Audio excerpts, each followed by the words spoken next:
Queridos, nós vamos agora ouvir a palavra do Senhor, né? Eu queria convidá-los a abrir a Bíblia no livro de Atos dos Apóstolos, capítulo 1, versículo 1 ao versículo de número 3. Só lembrar aos irmãos que nós começamos o culto às 9h30, muita coisa já aconteceu. Hoje não vai ter ofertório, vai ficar para a noite para os irmãos que costumeiramente entregam a sua oferta da escola dominical, aproveita e dobra no ofertório da noite. Abra sua Bíblia no livro de Atos dos Apóstolos, capítulo 1, versículo de número 1 até o versículo de número 3. Sentados mesmo, vamos ler a palavra do Senhor, né?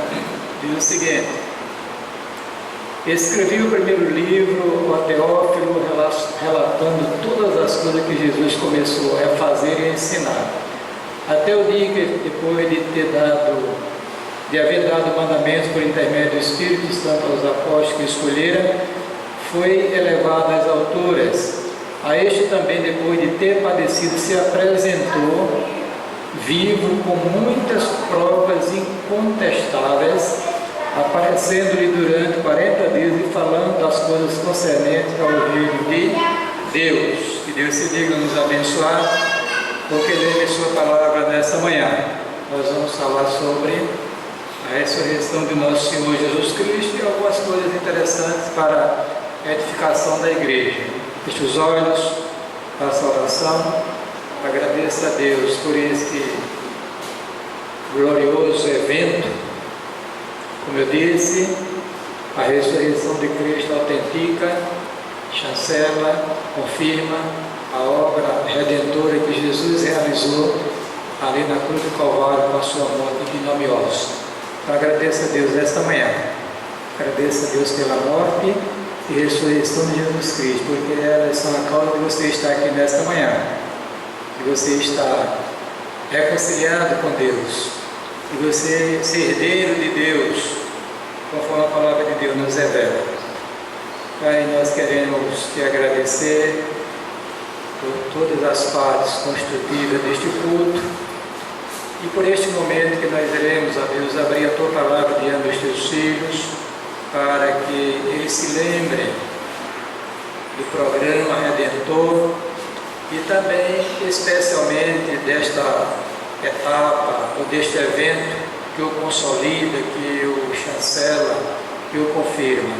Abençoe-nos nesta manhã, fale profundamente ao nosso coração, porque nós precisamos, desejamos ouvir a voz do Senhor, essa voz que é poderosa, que é cheia de majestade. Oramos com gratidão, suplicamos, em nome de Jesus. Amém.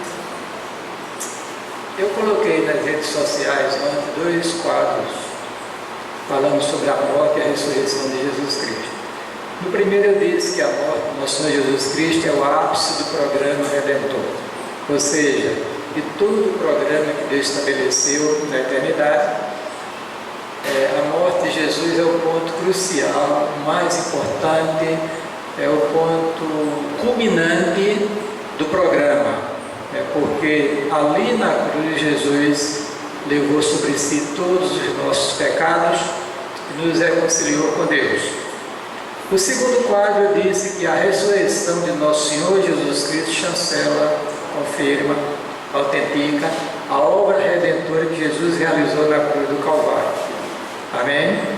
Então os irmãos já começam a perceber que a ressurreição de Cristo era essencial para que a obra redentora fosse tornasse uma realidade. Se Jesus tivesse morrido e ficasse na sepultura, poria por terra todo o programa redentor.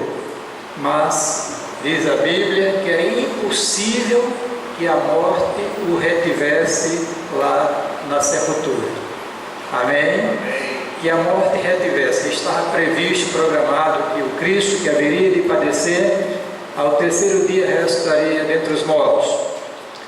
A primeira profecia, digamos a mais importante, lá no Antigo Testamento sobre a morte do Senhor Jesus Cristo e a sua consequente ressurreição, encontra-se no Salmo 16, versículo 8 a 10. Eu gostaria que você abrisse a sua Bíblia e depois fosse para Atos dos Apóstolos, quando Pedro prega o seu sermão do dia de Pentecostes. Pedro a cita literalmente, porque é a confirmação daquilo que tinha sido dito há praticamente 1000 anos atrás, por Davi.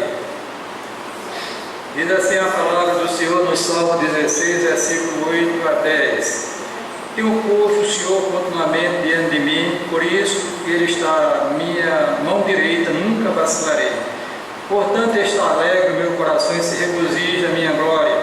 Também a minha carne repousará segura, pois não deixarás a minha alma no inferno, ou na sepultura, no lugar dos mortos, nem permitirás que o teu santo veja a corrupção. Far-me-ás ver a vereda da vida, na tua presença fartura de alegrias, a tua mão direita delícias perpetuamente. Esta profecia foi citada por Pedro textualmente no capítulo 2 de Atos, versículo 30 ao versículo número 32. É verdade que a Bíblia já falava de ressurreição. Por exemplo, nós temos a ressurreição que é sinalizada lá no livro do profeta Daniel. A ressurreição do corpo, agora de uma forma glorificada. Nós temos alguma coisa também em Isaías falando sobre isso. E lá no livro de Jó fala sobre o Redentor, que iria se levantar sobre a terra. Então, irmãos amados, nós afirmamos com muita segurança que o fato da ressurreição de Cristo já estava profetizado no Antigo Testamento. Amém? Então não foi nada que aconteceu de forma intempestiva, que tudo que Deus faz, irmãos, Ele está dentro do seu programa. Tudo já foi delineado por Deus. Nada acontece no mundo, especialmente relacionado à igreja, sem que Deus determine ou permita. Deus é Deus. Amém? Então, era necessário, para se cumprir a palavra profética, que Jesus morresse crucificado e que ressuscitasse ao terceiro dia. E se você olhar com atenção os evangelhos, você vai perceber que o Senhor Jesus Cristo tinha consciência desta realidade profética, porque pelo menos em 4 ocasiões ele fala ao seu discípulo, revelando-lhes que iria morrer, mas iria ressuscitar ao terceiro dia. Você pode encontrar, vamos citar pelo menos uma aqui. Abra sua Bíblia em Mateus capítulo 16, versículo 1 ao versículo número 23.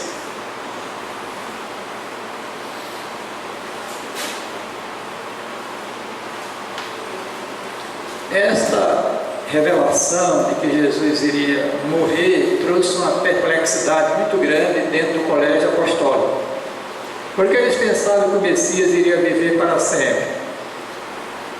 Eles entendiam que, segundo as profecias do Antigo Testamento, que esse Mashiach, o Messias, ele iria viver para sempre. Ele viria para mudar a situação do povo de Israel, tirá-lo do cativeiro, das potências estrangeiras e colocar Israel como uma nação preponderante e reinar com Israel sobre a face da terra. Só que no programa estava previsto que esse Messias viria em humilhação, encarnaria, assumiu a natureza humana para realizar o ato redentor lá na cruz do Calvário, que era a sua morte. Estava previsto também que depois de 3 dias de sepultado, o Senhor iria ressuscitar dentre os mortos, para autenticar a obra redentora. Então Jesus disse assim aos seus discípulos, logo após aquela confissão de Pedro, quando Pedro disse que ele era o Cristo, o Filho do Deus vivo. Logo após aquele momento, Jesus entrega para ele a sua palavra, que diz o seguinte, versículo 21 do capítulo 16 de São Mateus. Desde então, observe, aí começa agora aquela revelação aos seus discípulos, seus apóstolos, daquela fase crucial do programa redentor, né?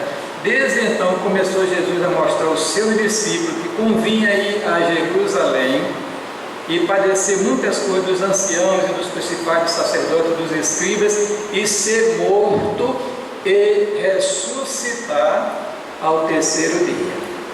Foi a primeira vez que ele abriu em Mateus 16, versículo 21 a 23. Certo? Ser morto e ressuscitar ao terceiro dia. Aí diz aqui no versículo 22. Ora, estou lendo, sim, eu li aqui o versículo 21, o 22 agora. Ora, achando-se ele na Galiléia, disse-lhe Jesus: o Filho do Homem será entregue nas mãos dos homens e matá-lo-ão, e ao terceiro dia ressuscitará. Amém? É isso? E eles se entristeceram muito por causa da revelação de que ele iria morrer e padecer. A questão da ressurreição ainda estava um pouco encoberta para eles, né? A prova disso é que um dos discípulos, um dos seus apóstolos, quando ele ressuscita, ele disse que só acreditava nele. É o famoso São Tomé, né? Ele disse que só acreditaria se visse o Cristo ressurreto, tocasse nele.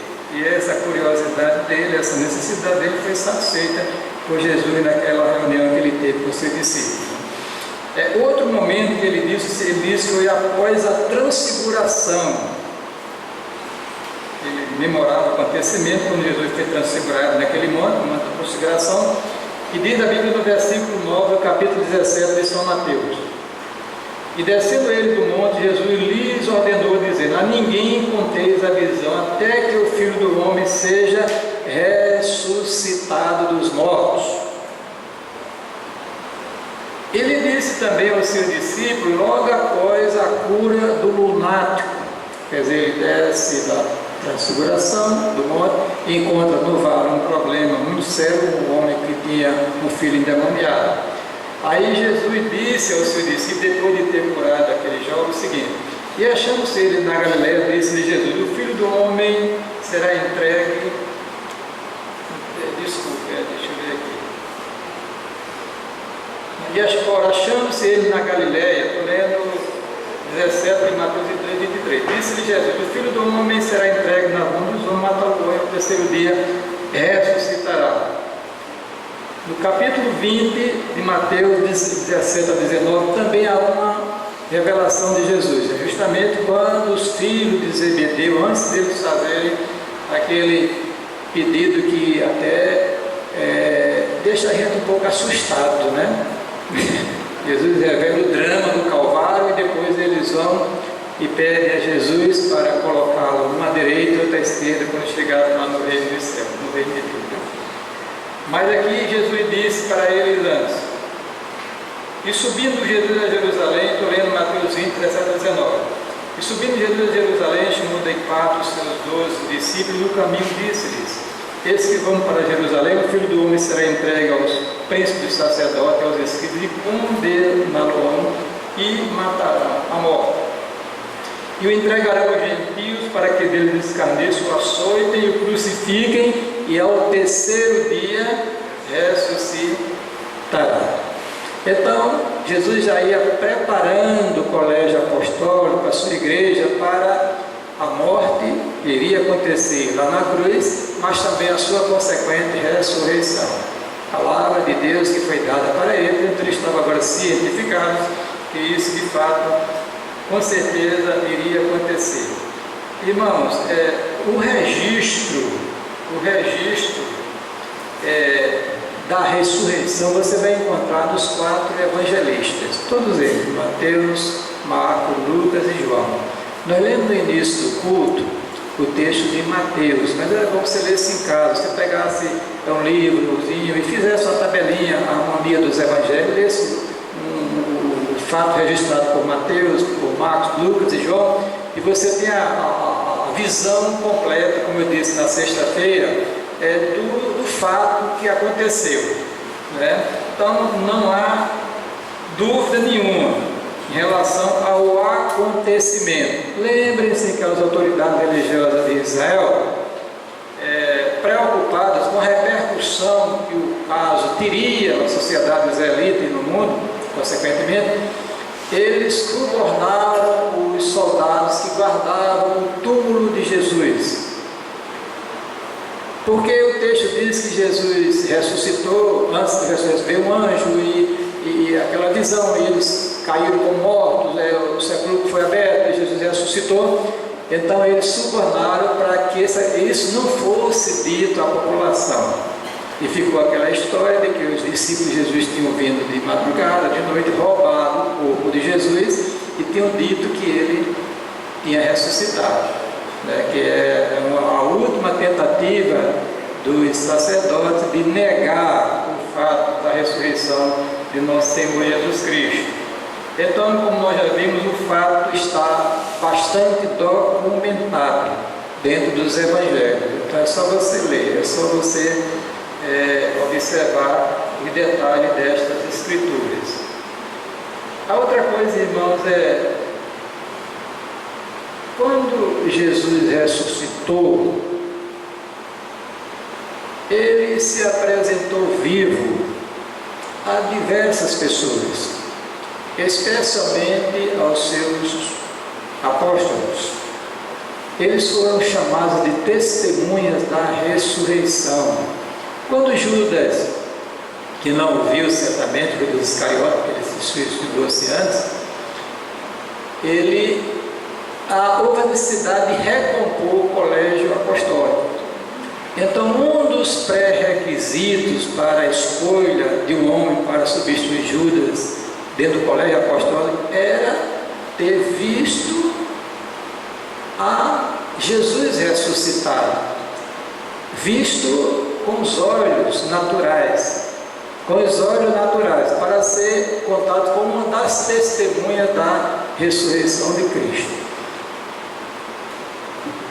Olha, irmãos, o assunto parece um negócio assim surreal, mas é uma coisa impressionante, porque um morto voltar à vida, irmãos, é coisa de Deus. É coisa de Deus, porque o ciclo natural da nossa vida é nascemos, crescemos, nos reproduzimos e morremos. Pronto, o corpo se desfaz no pó da terra, então aparentemente tudo se acaba, mas não é. O programa redentor está previsto a ressurreição dos mortos. Eu quero informar os irmãos que a ressurreição de Cristo é justamente o modelo, o padrão da ressurreição da igreja no futuro escatológico. Dos crentes falecidos, que os crentes vivos serão transformados. E ela já tinha sido, já foi, digamos assim, alguns acontecimentos que já pré-anunciavam essa ressurreição com o corpo glorificado. Como, por exemplo, a ressurreição daquele grupo de crentes lá que Mateus registra. Quando Jesus morre, ressuscita um grupo de pessoas, ressuscita e aparece, as pessoas depois desaparecem, não se tem mais informação sobre ele. Ali foi uma ressurreição do corpo espiritual, mas depois da ressurreição de Cristo, porque Cristo é a primícia, depois de Cristo a igreja que o segue. Mas em relação às testemunhas, nós temos diversos momentos, onde pessoas são identificadas que viram visualmente, assim com seus olhos naturais, o Cristo ressuscitado. Agora aí tem uma questão a ser tratada. Qual é? É que Jesus, irmãos, ele ressuscitou com o corpo que ele morreu. Concorda comigo? Porque se Jesus não tivesse ressuscitado com aquele mesmo corpo, quem é que diria que ele tinha ressuscitado?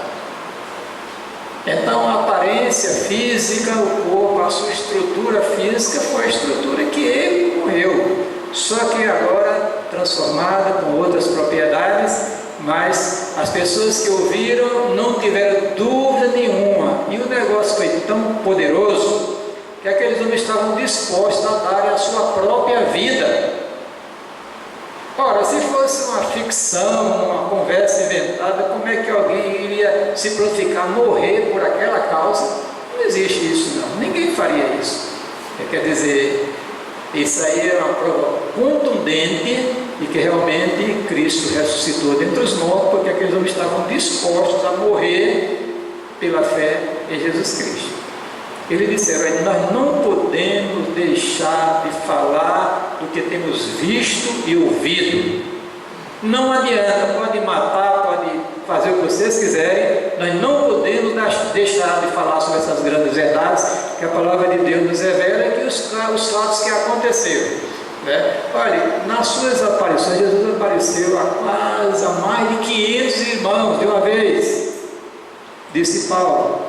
E disse Paulo, a maioria vive na época de Paulo.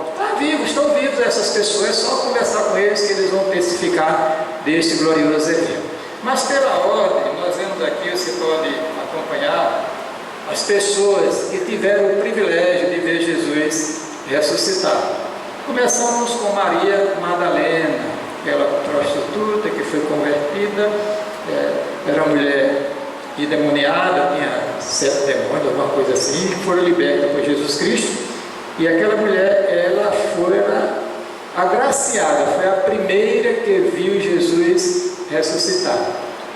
Imagina a alegria daquela mulher, porque ela presenciou a crucificação. Jesus foi colocado no sepulcro, ela com outras mulheres foram lá para ele colocar especiarias junto ao corpo de Jesus Cristo, que era costume dos judeus, como fizeram também Nicodemos e José de Arimateia. E ela teve o privilégio de ver Jesus Cristo primeiro. Coisa linda. Depois, Jesus apresenta isso no domingo da ressurreição. Depois, algumas mulheres, lá em Mateus 28, 9 a 10, também esse assunto é identificado. A Pedro, o apóstolo de Jesus Cristo, em Jerusalém, também no domingo da ressurreição, relato de Lucas e 1 Coríntios. Os 2 discípulos em caminho da aldeia de Emaús, aquele momento em que eles iam tristes, conversando, rememorando a morte de Jesus Cristo e a sua pessoa, quando de repente Jesus começa a caminhar com ele, E eles não perceberam. E Jesus começou a falar, a mostrar pelas Escrituras o que deveria acontecer em relação a ele. E daqui a pouco Jesus desaparece da presença deles, e eles disseram o seguinte: como ardia os nossos corações quando ele abria a palavra e nos explicava. Os 2 discípulos, que nós não sabemos o nome deles, todos, lá o texto não nos revela. Há 10 discípulos em Jerusalém no domingo. Por que 10? Porque Tomé estava ausente. Tomé são parentes, aquele tipo de crente que perde reuniões da igreja. A igreja estava reunida, Tomé não estava presente. Ali a bênção aconteceu e ele duvidou que Deus pudesse trazer Jesus à vida, e ele teve dificuldade de acreditar. Mas depois Jesus é bom, misericordioso, ele era crente. Quando é crente, só fugindo um pouquinho só para. Quando é crente, Deus dá um tratamento especial, porque tem muito crente que dá trabalho, mas é crente, ele pertence a Jesus, E na outra reunião, uma semana depois, Tomé estava presente na reunião. Diga agora, é agora que eu vou consertar a vida deste homem, E quando Jesus entra naquela reunião, Tomé é presente, que ele tinha perdido a reunião do domingo anterior, e Jesus disse: olha, vem cá, dirigiu-se para ele, o chama pelo nome, está com dúvida? Você não disse que só acreditava vendo os sinais dos cravos, colocar a mão, o dedo onde a lança furou? Então, venha. O texto não diz que ele fez isso. Ele acha que ele caiu logo aos pés de Jesus, Senhor meu e Deus meu, talvez não precisou nem fazer aquela prova que ele tanto queria para acreditar na ressurreição do Senhor.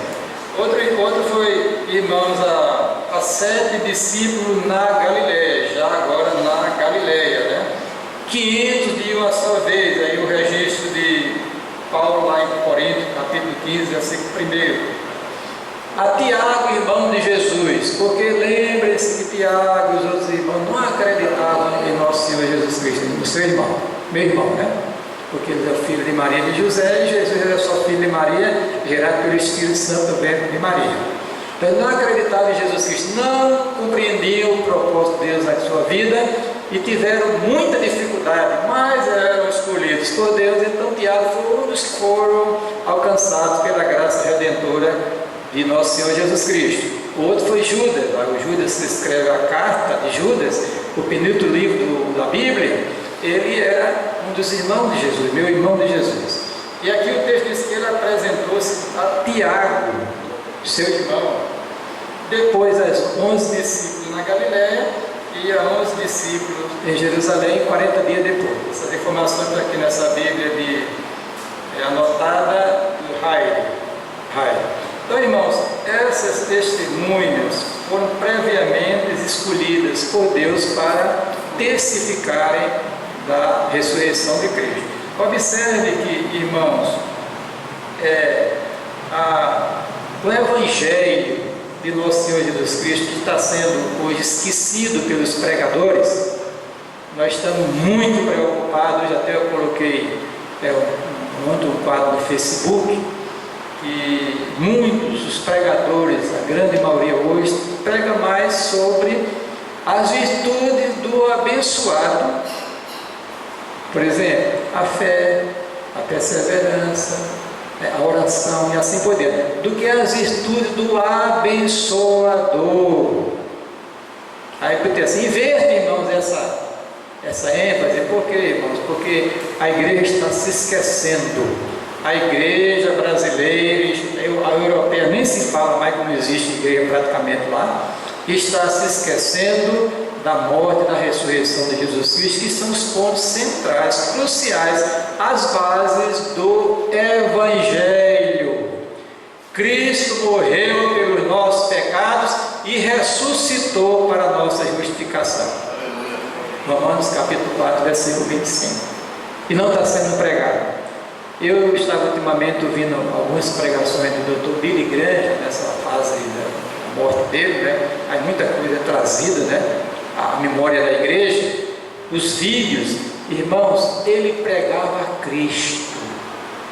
Billy Graham foi um grande discípulo e ministro de Cristo. Ele pregava a Cristo como a solução para as desgraças do homem aqui na face da terra. Ele diz: andei pelo mundo inteiro, o homem é sempre o mesmo, miserável, pecador, e Jesus é a solução para o problema deste homem, e a gente tem que pregar a Cristo, que é esta missão da igreja. Então a morte e a ressurreição de Cristo, né? Então essa ressurreição, esta obra que autentica a obra redentora, a ressurreição de Cristo, ela também, os apóstolos falaram.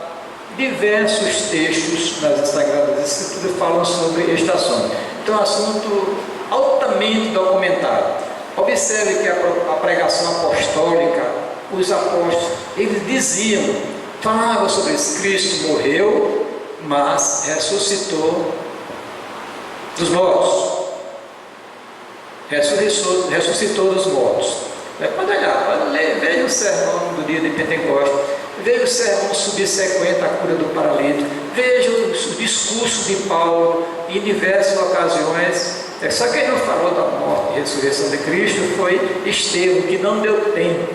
Estevão estava pregando, historiou toda a história de Israel, trouxe a memória do povo. Em dado momento, eles riram os dentes, tapam os ouvidos e vão em cima dele, apedreiam. Ele não conseguiu terminar o sermão, mas ele deixa lá um textozinho sobre nosso Senhor Jesus Cristo, mas não fala sobre a morte e a ressurreição de Cristo explicitamente. Agora, irmão, vamos pensar um pouquinho sobre as implicações dessa ressurreição na vida da igreja. Vamos começar com essa questão que eu já falei, essa autenticação da obra redentora. Torno a repetir: se Jesus não tivesse ressuscitado, a sua morte não teria o valor que tem no programa redentor. É por isso que quando Pedro, no Pentecostes, disse que era impossível que ele fosse retido pela morte. Por quê? Porque teria que acontecer como de fato aconteceu. Porque Deus, ele cumpre a sua palavra. Deus é fiel. ao cumprir a sua palavra. Então, estava previsto e aquilo de fato aconteceu. Isso aí traz algumas implicações para a vida da igreja, como eu falei. Primeiro, essa autenticação desta obra. Agora, o Evangelho, que é a morte e a ressurreição de Cristo, é as boas novas de salvação para o pecador perdido, afastado de Deus, conforme está determinado nesse programa. Ninguém vai para o céu sem crer que Jesus morreu e ressuscitou dentre os mortos. Se com a tua boca confessares que Jesus é o Senhor, e no teu coração creres que Ele ressuscitou dentre os mortos, serás salvo. Então, a crença na ressurreição de Cristo é essencial para a salvação do indivíduo, da pessoa. Olhando essa questão, irmão, a outra coisa é justamente o modelo da ressurreição para a igreja. Quando Jesus ressuscita, Ele ressuscita com o corpo, Ele morreu, mas esse corpo agora com outras propriedades. Outras propriedades, de entrar e sair em qualquer ambiente fechado, se deslocar com velocidade e assim por diante. O que era mortal se revestiu de imortalidade. O que era corruptível se revestiu de incorruptibilidade. E esse é o programa de Deus para a vida da igreja.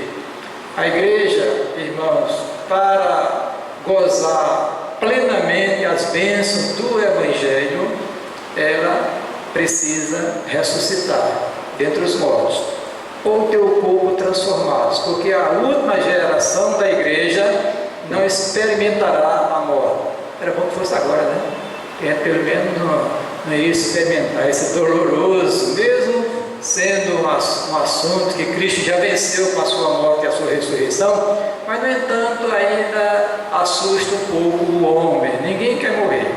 Se eu fizer essa pergunta aqui agora, quem está salvo? Eu vi que todo mundo levantaria a mão confessando. Quem quer morrer agora? Aí você, não, pastor, eu gostaria de me casar, eu gostaria de passar um tempo mais, que tem que cuidar dos filhos, tem que fazer a obra do Senhor, uma série de coisas. Nem Paulo dizia que preferia estar na carne para continuar servindo a igreja, mesmo sabendo que lá é incomparavelmente melhor. Então, dentro desse programa, para gozar a beatitude eterna do Evangelho, a bem-aventurança eterna, a necessidade de um corpo glorificado. Aí Jesus ressuscita com este corpo glorificado, com outras propriedades que nós não sabemos explicar como é este corpo. Eu só sei que era um corpo que ele viveu, agora transformado, porque, como eu falei, se fosse uma pessoa diferente, uma fisionomia, quem é que iria dizer que Jesus ressuscitou? Ninguém, eu não diria, nenhum apóstolo diria.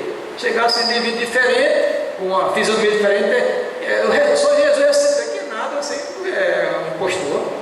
Jesus não é, mas ali o biotipo dele, irmãos, judaico, a estrutura física estava ali. Agora, outras propriedades, o corpo glorificado, perfeito, e Paulo diz que ele é a primícia e nós somos o quê? Depois dele. Quer dizer, Jesus primeiro. Ninguém teve o corpo glorificado antes do nosso Senhor Jesus Cristo. Ele é o primeiro e depois dele a igreja, tanto os irmãos que serão ressuscitados que morreram até o dia da segunda vinda, e aqueles que estarão vivos, que serão transformados, porque Paulo diz que quando Jesus vier pela segunda vez, os mortos ressuscitarão primeiro. É isso, Paulo está falando de crentes, falecidos. Depois, nós que estivermos vivos, seremos o que? Transformados. Isso não abrir e fechar de órgãos. Agora, ressurretos, ressuscitados e transformados, a igreja completa, sem faltar ninguém, crente que fala língua, crente que não fala língua, crente que é forte, crente que é fraco, não interessa. Se é crente genuíno, não vai ficar de fora desta bênção. Amém? E toda a igreja será impulsionada para se encontrar com o Senhor nos ares, diz a palavra do Senhor, Então, corpo glorificado, incorruptível, um corpo glorioso, semelhante ao corpo de Cristo. Veja o que disse Paulo escrevendo aos Filipenses capítulo 3, versículo 20 e 21. Mas a nossa cidade está nos céus. Está vendo? De onde também esperamos o Salvador, o Senhor Jesus Cristo, que transformará o nosso corpo abatido para ser conforme o seu corpo glorioso, segundo o seu eficaz poder, de sujeitar também a si todas as coisas. Coisa linda, né? Coisa maravilhosa. Todos os crentes, todos sem exceção. Você diria, mas pastor, uma curiosidade.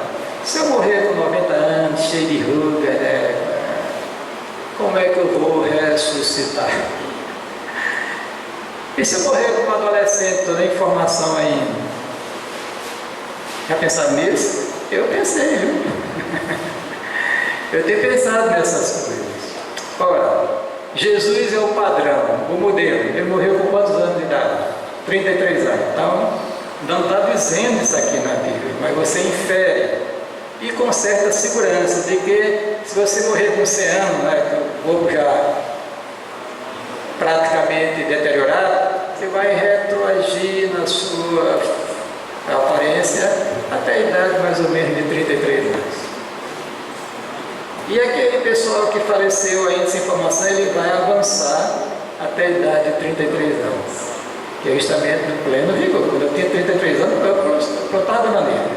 Hoje, estou subindo nem no pé do machixe. 33 anos, eu jogava bola, corria e subia. Pensa, agora chegou o tempo, né, já com 70 anos, aí o negócio complica. E quando chegar a 80, complica, mas chegar a 90, pela graça de Deus, era um milagre, porque a Bíblia diz de 70 anos, depois chegar a 80 já é, né? E depois daí o negócio é câncer e enfado, né? Mas na ressurreição dos mortos, os corpos dos crentes serão semelhantes ao corpo de Jesus ressurreto, com as mesmas propriedades. Eu escrevi uma lição para a Escola Dominical para a Aliança, para a nossa revista, e eu tratei desse assunto. Eu disse que para o corpo glorificado, esse negócio de espaço, isso aí já era, né? Transita, porque fala uma terra restaurada, né? Deus fala novos céus e nova terra. Transitar entre céu e terra é café pequeno, sem precisar de nave espacial, que são outras propriedades deste corpo glorioso, esse corpo que a palavra de Deus nos revela. Abra sua Bíblia rapidinho aí, 1 Coríntios capítulo 15, 49 a 54, porque isso é importante a gente ler. Diz assim a palavra: e assim como trouxemos a imagem do terreno, assim traremos também a imagem do celestial. E agora digo isso, irmãos, que a carne e o sangue não podem herdar o reino de Deus, nem a corrupção herdar a corrupção. Então eu quero dar uma palavra para os irmãos aqui: não pense que Enoque e Elias foram trasladados com tripa e tudo, na expressão nordestina. Eles foram transformados, porque para viver lá não pode viver com o corpo natural, tem que ser com o corpo espiritual, um corpo transformado, um corpo glorioso. Então aqueles homens, né, eles não ressuscitaram, mas eles foram transformados, que é o modelo da igreja que um dia será transformada, aquela geração que estará viva quando a segunda vinda de Cristo. Aí Paulo disse aqui: eis aqui vos digo um mistério para a igreja. Na verdade, nem todos morreremos ou dormiremos, mas todos seremos o quê?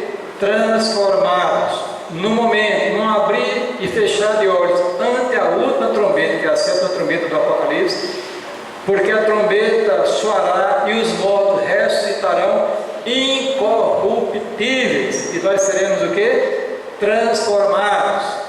Porque, disse Paulo, convém que isto que é corruptível se revista da incorruptibilidade, isto que é mortal se revista da imortalidade. E quando isto que é corruptível se revestir da incorruptibilidade, e o que é mortal se vestir da imortalidade, então cumpre-se a palavra que está escrita: tragada foi a morte na vitória. Amém? Então a ressurreição de Cristo é o grande brado que Ele tem dado também na cruz, é a vitória sobre a morte, através da morte e da ressurreição de Cristo. Amém? Em relação à salvação, Paulo diz que se Cristo não ressuscitou, é vã a nossa fé. Ainda estamos mortos em nossos pecados. Então, irmãos, a ressurreição de Cristo torna a repetir, autentica a obra redentora que Jesus fez na cruz do Calvário. Cristo ressuscitou dentre os mortos. Depois de 40 dias da sua ressurreição, ele ascende aos céus. Tem um canto que diz assim, que Cristo vive no meu coração. Tudo bem, mas é bom que a igreja entenda que ele vive nos céus, fisicamente. Vive também através do seu Espírito em nosso coração. Aí está certo. É bom esclarecer a igreja, porque não, Jesus morreu, está vivo no meu coração. Ah, sim, mas está vivo nos céus. Lá ele foi entronizado. Porque, irmão, na história de Jesus você vai encontrar aquilo que nós chamamos em teologia os estados de Cristo: o estado de humilhação e o estado de exaltação. Humilhação, encarnação, sofrimento, morte e sepultamento. Exaltação começa com a sua gloriosa ressurreição. Ressurreição, ascensão, entronização e segunda vinda. Então, Cristo da igreja, o Cristo da Bíblia, o Cristo real, verdadeiro, está vivo.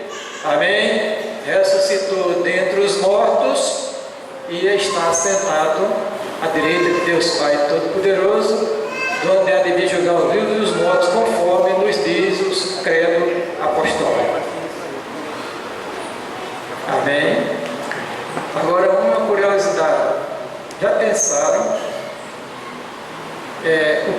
onde estava Jesus entre a sua alma, o seu espírito, entre a sua morte na sexta-feira e a sua ressurreição na segunda, no dia? Já pensaram? Temos que conhecer a Bíblia, irmão, conhecer a teologia, conhecer a doutrina. Olha o que acontece, é o seguinte, preste atenção. Olha, na constituição do ser humano, ele tem uma parte material e uma parte espiritual.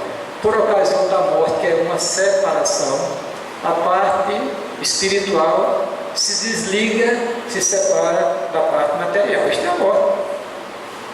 Saiu do espírito quando Raquel morreu, por ocasião de gravidez, do parto. Saiu do espírito e ela morreu. Então, Tiago diz que um corpo sem espírito está morto. Então, quando Jesus faleceu, o seu espírito saiu do seu corpo e foi para o paraíso. É por isso que aquele cidadão, quando ele disse, Senhor, lembra-te de mim quando entrar no teu reino, foi que ele disse, hoje mesmo estarás comigo no paraíso. No credo apostólico, pegando um texto lá de 2 Pedro, 1 Pedro, desculpe, diz que Jesus desceu ao Hades e pregou os espíritos em prisão. Aí, por isso que uma das versões do credo desceu ao Hades, ao lugar dos mortos. Onde estão os mortos? Mas o Hades não é só o lugar dos espíritos que estão aprisionados, é também a sepultura. Então, quando Jesus desceu ao Hades, desceu a sepultura, que é a primeira etapa do seu, ou melhor, a última etapa do seu estado de humilhação. Ele foi sepultado. Agora começa o estado de exaltação, ressurreição, ascensão, entronização e segunda vinda em glória, que é o próximo evento, o grande evento do programa redentor que a igreja está esperando, está profetizado que isso vai acontecer. Amém?